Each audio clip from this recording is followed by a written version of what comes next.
Thanksgiving is not just a holiday, it's your family's annual performance review. You have Uncle Scott, 2 bourbons deep, and he's asking everyone if they can spot him $20 until Friday. But you won't see this man again till next Thanksgiving. Aunt Linda is drinking wine out of the box like it's a multivitamin. And your mama just told your sister she should probably skip dessert. But this year you have the one thing that's gonna shut them all the hell up. A turkey that actually comes out right this year, using a Weber Kettle and a Rotisserie. And maybe, just maybe, earn a little bit of respect this year in the process. But it's unlikely. Hey, I'm Joe, and this is Fork and Embers, the barbecue channel that keeps your brother-in-law awake at night because he's wondering how you became a barbecue savant overnight. Well, this Thanksgiving, do him a favor and share the channel with him, so he can sleep at night. The worst that can happen is he'll make better food when you visit, and he'll buy better bourbon. Now, if you're the one responsible for making the turkey this year, congratulations, you're Thanksgiving's main event. And your family's not there to be thankful, they're there to judge you. Now, Mama's probably telling jokes that makes everyone stare at the floor. Your sister is asking if it's organic while she sucks on a vape pen that smells like cotton candy. Your cousin is complaining because the smell's getting in her hair. And your dad's telling everyone how he never needed any of that highfalutin technology like thermometers, which explains why everyone almost died in 2007 at Thanksgiving. Now, take a breath because I'm gonna walk you through making a turkey that earns you a little bit of respect with your crazy ass family. Whether they admit it or not, I don't know. But the full recipe's on my Patreon. Go check it out. Now let's cook. Farmer Brown keeps a large flock of younger turkeys and feeds them well so they will grow large for Thanksgiving dinners. This next step, I don't suggest skipping. And that's buying the turkey. No shit. But if you're tasked with making the turkey, that's your first question. What turkey should I buy? Now you can go to your butcher, which is what I recommend. I like to go support my local markets, and you can usually buy fresh. You don't have to wait around a week to thaw the damn turkey out. Or if you want to go on a cheaper side, go to Kroger, Walmart, Publix, wherever you buy your turkey, get it from there. But speaking of thawing the turkey, you're looking at about 24 hours for every 5 pounds of turkey. If you have a 15-pound turkey in the refrigerator, you're looking at 72 hours. But I guarantee that you pull it out early, realize the inside's frozen, so you start running hot water over it. Whatever. And your next question is, how big of a turkey should I buy? What I go with is about a 50% average yield. That means if I have a 15-pound turkey, I'll probably get about 7.5 to 8 pounds of meat from that turkey. I use 50% because if it's a younger turkey, you'll tend to get more meat, so you might get closer to 60, 65%. Whereas with a bigger turkey, you'll get a little bit less because they have a lot more bone. So, how big of a turkey do you need? I like to go with a 1/3 pound of meat to about a 1/2 pound of meat per person. Now what that means, if I have 10 people and everyone wants a 1/2 pound of meat, which is a lot considering Thanksgiving has a ton of sides and you usually have a ham or something there, you obviously need 20-pound turkey or 20 pounds of maybe 2 turkeys, right? Most rotisserie kits will top out about 18 pounds. But I will tell you, if you don't have a rotisserie, do this exact recipe in the oven, the smoker, grill, whatever you got, and you're gonna have an amazing bird. Doesn't really matter. And if you want to spatchcock your bird, I made a great recipe right here last year. You can go check it out. But this year, we're taking the bird to a whole nother level because we're breaking it down into 4 steps. The first step's gonna be brining. We're gonna impart some moisture and some flavors to the inside of that bird. The second step, which is probably one of the most important steps, is your 2-day air drying. And that guarantees that you get a perfect crispy skin, regardless of the technique. So whether you rotisserie it, put it in the oven, smoke it, whatever, you're gonna have phenomenal skin. Your third step, which is injecting it and seasoning it, and your fourth step is cooking it. So we're gonna get started with the first step, which is brining. You wanna buy a hot turkey? Is it fresh? Is it fresh? I've taken about a 1/2 gallon of water and I put it in this pot here. So what we're gonna start with is salt. Every brine needs some salt. You can do a simple brine, like a salt and water. That's it. And what you're aiming for here is about a 5 to a 10% salt solution. So we did 2 cups of salt. Now, I like to use dark brown sugar because I like the color that it gives the bird. So, if you want to use white sugar or light brown sugar, that's fine. Brown sugar that's dark has a little bit more molasses in it. So what that sugar will do is it'll give it a nice color when we go to put it on the grill. But it's also going to balance out some of the heat that we add to this bird. So now all you got to do is sit here and let this dissolve. We don't want this to get boiling. That's too hot. Where's my bourbon? There it is. Whew. During the holidays with family, got to have some bourbon. to get through it. Ooh, why is that so strong? That's crazy. Well, I guess we wait. Well, I guess I can give you a little fun fact.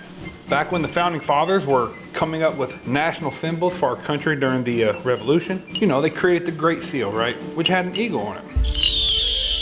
Benjamin Franklin wasn't so happy about that. And in 1784, he wrote a letter expressing how upset he was. He thought that the eagle was an animal of poor moral value because it was lazy and it stole fish from other birds and it wouldn't do its own hunting. He thought that the turkey should have been the national bird because it was a true native to America. He said that the bird was courageous and it wouldn't mind beating the shit out of a British soldier if it needed to. Ultimately, obviously, we know that they went with the eagle because Benjamin Franklin wasn't exactly on the committee. Okay, so now that we have the sugar and the salt dissolved and this is cooling, I'm gonna go ahead and start throwing some aromatics in there. So we'll end up putting some lemon in there. I'll go ahead and cut that up. And we'll smash some garlic cloves. You know, Thanksgiving wasn't actually a national holiday until I think 1863, smack dab in the middle of the Civil War. Abraham Lincoln said, you know what, it's a national holiday now. It was his attempt to, you know, bring people together. So I like adding lemon because it adds a nice acidity, some freshness. Garlic goes great. So we're going with like a Creole kind of Cajun vibe with this bird. Got to go with garlic. I'm throwing thyme in there because I got too much of it in the garden still and need to use it. So throw that thyme in there.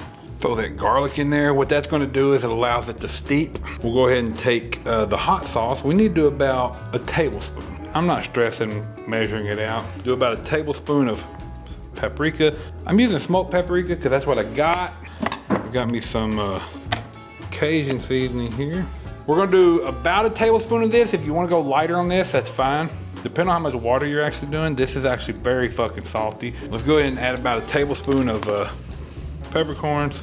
Take the lemon, squeeze it in there, drop it in there. This will also help cool it off a little bit.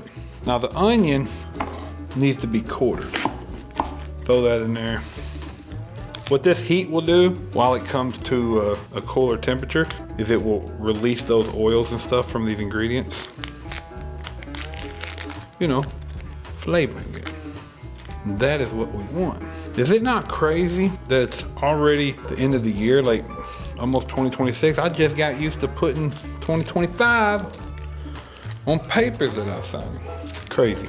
Now what we'll do, let this come to a cooler temperature and we will move to the next step, which is putting the turkey in the brine.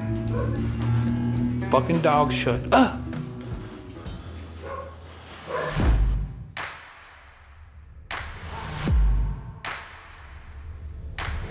Everything's dissolved, it's cooled off. I got me a 5-gallon bucket here. Now this is from Lowe's. I don't use a food grade bucket because I use a brine bag. But I have about 1.5 gallons in there already. I don't think I'll need to add any more. Let's go ahead and toss this in.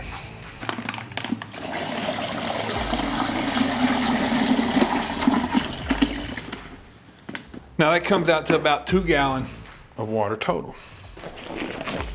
I don't think I said earlier, this is a 15-pound turkey. We're gonna brine it for about 12 to 24 hours. Now, I want that turkey in there with the breast side down. I want all of it submerged. That way tomorrow I can easily take it out with the legs. Let me tie this off.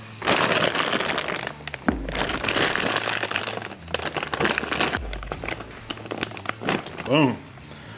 And that's tied. We're good to go.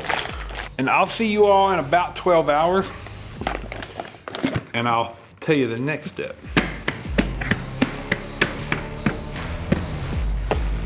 The turkeys are the very last to go to sleep. When it gets dark, they go to their roosts in the branches of trees. And all is quiet on the farm for the night.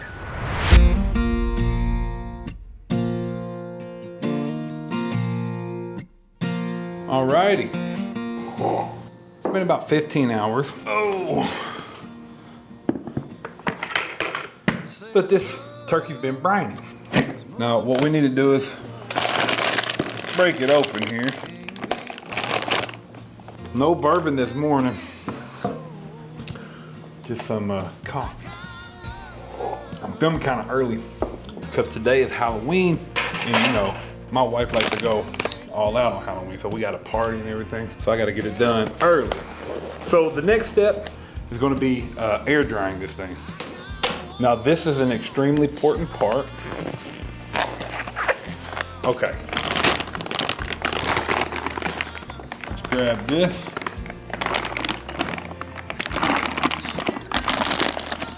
Let it drain off, because we want to get this thing dry. Get you a tray with a wire rack.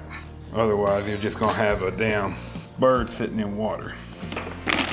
We'll set this aside. Now, what you do here is you get you some paper towels, and we want to blotch off as much as we can. And this is actually the point where we'll probably clean up any excess skin, because when we have this thing sitting in the refrigerator air dry, we want to make sure that there's not a ton of excess skin that's never going to dry out. What I want to do is I want to take off some stuff. First off, I don't need this. They call it the Pope's nose. We can get rid of that.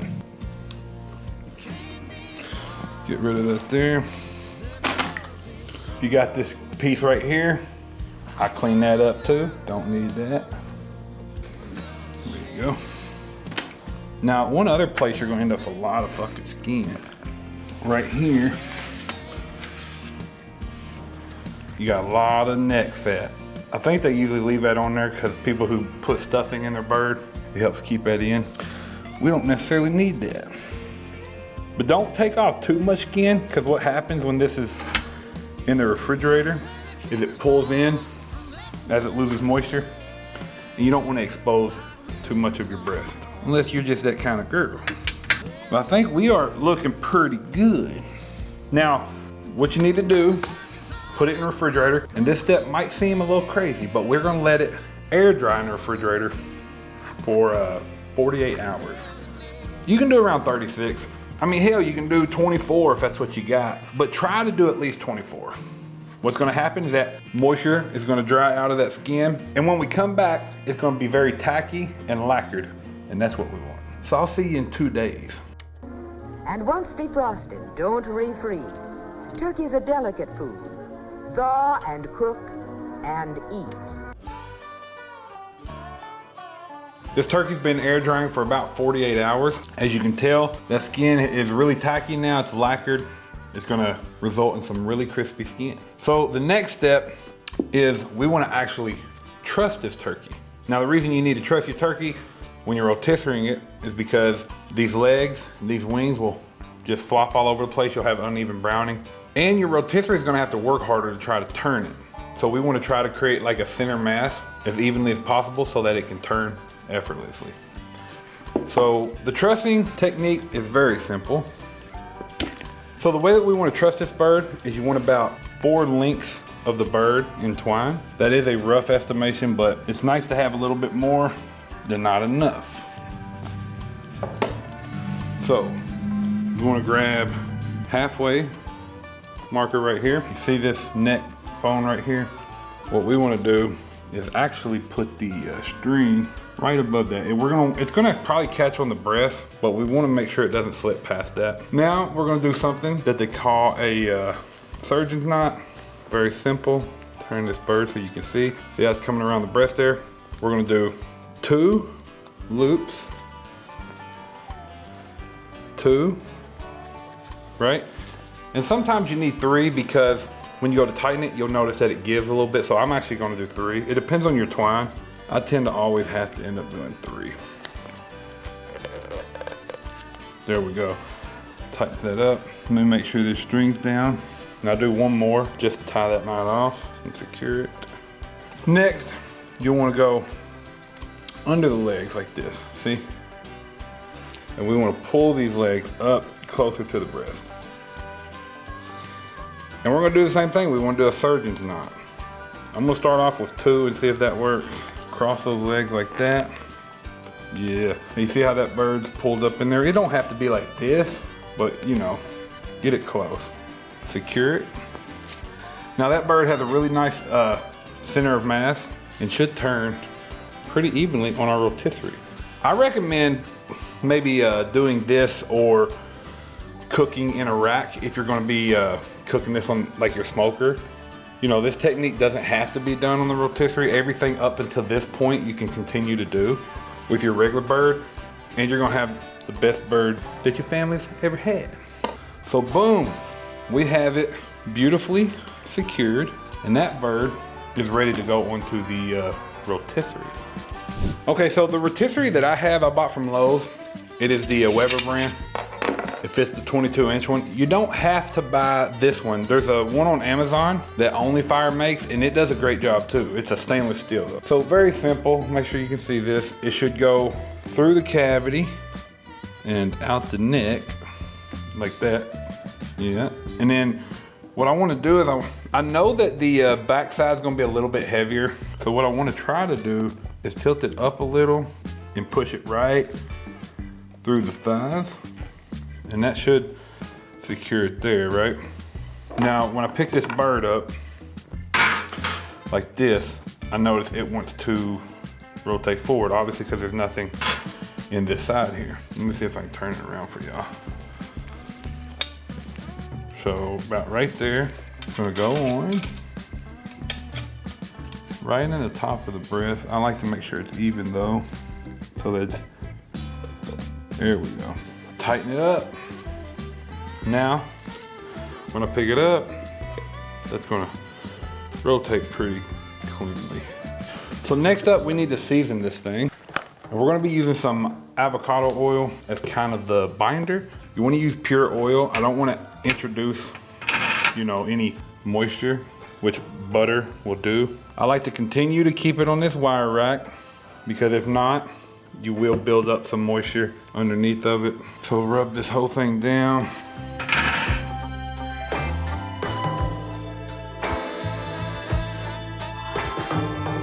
That's all the oil we need. Don't need a ton. Let's start on the back side. We're not putting a heavy rub on this, okay? So what's in here is some of that Creole seasoning, maybe a tablespoon or so. I'll have the ingredients in the recipe for y'all. I put some paprika in here, smoked paprika for color. You know, I want to give it a nice little dark color. And then some pepper, you know, nothing crazy. Season from way up top, just to give it a little even coat. Now that Creole seasoning is pretty salty because it's fine. I think I've mentioned that already. So don't go crazy. So cool thing is you got built-in handles here. Yeah, you're not gonna be building a big bark on this, but that skin's gonna crisp up super nicely. And when you're cooking over live fire, really heavy rubs are just gonna burn, especially if it's got sugar in it. That's why this has no sugar in it. I think it's looking pretty good. Save a little bit of this because we're probably gonna have to clean it up once we get it on the grill. Because next we're gonna be injecting this with a little bit of butter. I know a lot of your injections will have broth and stuff in it. In my opinion, they become too much liquid. And when you inject the bird, it just runs right out. So what I'm doing is I'm adding a stick of butter. I did a little bit more because I had an extra piece, but in the recipe, it'll call for a stick of butter. And then we'll add the rest of our ingredients. You don't want to let this thing get piping hot. You know, we're not trying to brown the butter. We're not trying to bring it to a simmer. Just let it get cool enough to be able to inject. Also, get you one of these right here. So these stainless steel ones are great.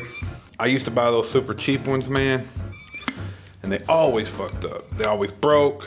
Pressure would cause them to bust at the seams. It was crazy, especially if you're doing a little bit thicker injection. It's hard, you can't use those really cheap ones. Also for this bird, you can also buy the injection kits that you see at like Kroger or Walmart. They do like the Creole or Cajun flavor, so that'll work good in this too. You know, a cool thing about a turkey is it's actually a miniature dinosaur. No, seriously, like birds and this turkey here are the last surviving branch on the family tree of dinosaurs. Well, not this bird specifically, you know. But they're direct descendants of a branch of dinosaurs called theropods. You know, those included like your Tyrannosaurus Rex and your Velociraptors. They shared like the same bone structure, like the hollow, flexible bones and stuff. The eyes, a lot of it. They share a ton of characteristics. So tell your kid that. It's either gonna freak them out and they'll never eat turkey again, or they'll find it pretty interesting. I took a Dinosaurs and Disasters class in college as an elective for my sciences. It was one of the only classes that actually stuck. All right, so we've got our butter melted. We want to start cooling it off. Not too much, but I don't want it to be hot when it goes in there, because like I said, it will run out. So we add some hot sauce, add some acidity, a little bit of spice, and it makes it liquid enough that it doesn't solidify so quick. Do about a tablespoon or two of W sauce. Give that a good stir. Kind of distribute that temperature a little bit. All right, next what you want to do is take this Creole seasoning here that we've been using. Don't add a lot of this. I like to start off light because it is salty. Do 2 teaspoons and then go from there. Like I said, I don't measure a whole lot of this stuff out. Now when I'm developing these recipes, I do. Let's do a teaspoon or 2 of onion. Those are gonna go great with those Cajun flavors. And the same with the garlic powder. Nice. Now I'm outside where it's pretty damn cold, so my butter might start solidifying a little faster, but that's why I've left this thing on, just in case it does. Next, what we're gonna do is some cayenne pepper. Not a lot of this, it's really personal preference. I can handle a little bit more heat, but my family, they cannot. And that's literally it. Let's start injecting it. A lot of people, when they inject, they go right through that skin on that breast. I don't like to do that. What I like to do is go up under the skin, go all the way in, and slowly pull out while you're injecting. Some will run out, but if you sit there for just a second, that turkey is cold enough that it should. See how thick that is coming out? A lot of that's gonna stay in there. It'll solidify before it starts to run out too much. And if you want, angle it a little bit more. You see that chest or that breast, it will actually plump up. I do this really slow. Let's move over here to the legs. Now the legs, you can pierce the skin on the legs, but I like to do it in a inconspicuous way. And what that means is maybe going into the inner thigh here where nobody can see. That's just me personally. And when you're doing a rotisserie turkey, you gotta think this thing's gonna be basting itself. And if you got holes in the skin where it's presenting, it's gonna run down that breast and could ruin the look. You know, not everybody really cares about the look, but I sure as fuck do. If you bring an ugly ass turkey out, your family is going to let you know about it. At least mine is. Remember that ugly fucking turkey you made? Yes, Dad. Remember how it was delicious? No, they don't remember that. Oh yeah, would you look at that? You know, a lot of people get stressed cooking around the holidays. At this point, I love it. I don't get too stressed anymore. And now you don't have to if you just use my YouTube channel. You know what I'm saying? Know what I'm saying? Okay, so I'm gonna clean this out because I got a base that I need to put in there, which I'll tell you about later. But it's ready to go in the rotisserie. Now let's go.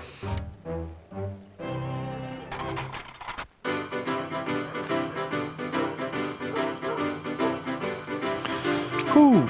God damn. As soon as my big ass walks past it, it's like a gravitational pull to me. You can do, like I said, you can prepare this bird just the way I did and make it with a smoker or whatever you want, an oven. The thing's still gonna slap. Let's talk about how we're using a Weber kettle with the rotisserie kit. I'll take a pan and I'll put it in the kettle underneath where the bird's gonna be. Then I'll take some water and I'll fill it up about a quarter way or halfway, because as that fat renders out of that bird and lands underneath of it into that hot pan, it starts to smoke and you'll get flare-ups. Next, take a chimney, fill it full of charcoal, light it, and then place that charcoal on both sides of that pan. Doing it that way gives you a nice convection cook. You're gonna get even browning, even cooking. When you're building the fire, I like to keep it up on the sides of the kettle rather than on the bottom. If you build it up the sides, you keep those flare-ups from hitting the turkey directly, because you're gonna get some flare-ups. Then I've got some cherry wood and some oak wood. I'll cut those logs down. So I'll split them and then cut them down into about 6 to 8 inch pieces. And then I'll start feeding those on top of that fire. And that's what's gonna give me that really nice smoke roasted, you know, rotisserie flavor. I love using cherry or oak. You know, cherry's not so strong, it's a little mild. And then the oak gives you a little bit stronger flavor, but really use what wood you have. I'm using those two really because that's what I usually keep on hand, and I've got a rick full of this shit. But make sure you don't put that bird on there when there's flames dancing up, right? So what I like to do is I'll take those logs, I'll stick them on either end of the pan where there's no fire so that they preheat. But that way when I do throw them on the fire, they ignite and catch quickly. They don't smoke too much. So once your fire's in a good place, take your ring, you know, whether you got the rotisserie kit from Weber or you got the Only Fire, they should work the same. Place it on top of the kettle, place your motor in there, take your rotisserie, stick it in, turn it on. It's not fucking rocket science. Let it cook for a few minutes with the lid off. It allows the skin to kind of get acclimated to the temperature. It'll help with the tearing. It's hard to not get your skin to tear on a rotisserie, but you can do it. Place that lid on it, let it cook for about 20 minutes. When you go to throw on extra wood, make sure you leave the lid off for a couple minutes so that that wood can catch fire. You won't have as much smoke. But we're gonna start basting this and we'll baste it throughout the whole cook. I like to baste with a clarified butter. That means I cook the milk fats out of it, remove it, strain it, and then I place some of that Creole seasoning, paprika, and some pepper. And I'll just baste it until it's done cooking. Cook until your breast is about 155, 160, and your thighs are, you know, 170. I mean, come on, we know what safe poultry is. Then let's take it in and give it a shot.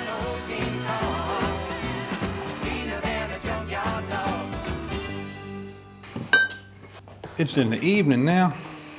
I'm gonna pour a little, just a little Eagle Rare, you know, to honor the turkey. Now that cook went pretty perfect. I had one hiccup. The skin's phenomenal. There's a couple little dark spots. The reason that happened to me, and it'll keep you from doing it, is I put my lid on the kettle and it wasn't all the way on. I had about an inch gap on the side and it allowed too much oxygen in, and I had flare-ups for about 5 minutes while I walked inside and came back out. Noticed that it was flaring up, but in 5 minutes it was able to get a little bit of dark skin like that towards the end of the cook. So just be careful, put your lid all the fucking way on. But even with that, this bird, look at it. I mean, that skin's crispy. I went a little extra, put a little garnish on there, just be a little extra. I threw some lemons on the fire. That's good to finish off the turkey with when you cut it. Roasted some garlic so you can squeeze that out on it. I love this. I'm gonna show y'all how to carve this. Pretty simple. So what I'm gonna do, this leg here, very simple. Pull it down like this. Find the hip. There we go. Set that down there. I'm gonna get both of them off. A trick to a carving turkey is to pretty much keep that knife running along a bone. You shouldn't be cutting through bones. And there we go, both of those came off pretty easy. Next, let's cut the legs off. Next, let's take his wing off. Perfect. I don't carve at the kitchen table. You're just asking for a mess, honestly. Let's get all of this apart and then I'll arrange everything. Nice, nice. Now for the breast, it's pretty simple. You're gonna wanna cut on the sides of the breastbone here. Keep this knife running along that bone there. Ooh, you can see that butter right there too, that I injected into it. Now look at there. Use that for whatever you want. Do stock or whatever. Make some gravy if you want. Let me wipe this up because I don't like for it to ruin my skin when I'm cutting it. Yeah, I like to wipe up as much of the juice on the bottom as possible because it will ruin your skin. So these are the thighs. What I like to do is cut these out. A boning knife would be better for this, which I left in the house. So I'm making do with what I got.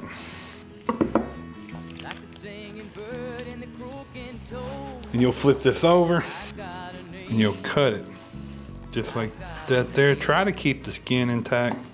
It's so hard not to grab a piece of the meat as I'm moving it around, but I want to wait till the taste test. The wing, there's another one. We need to separate. There's like a little drumette. I like to usually leave those on the bone.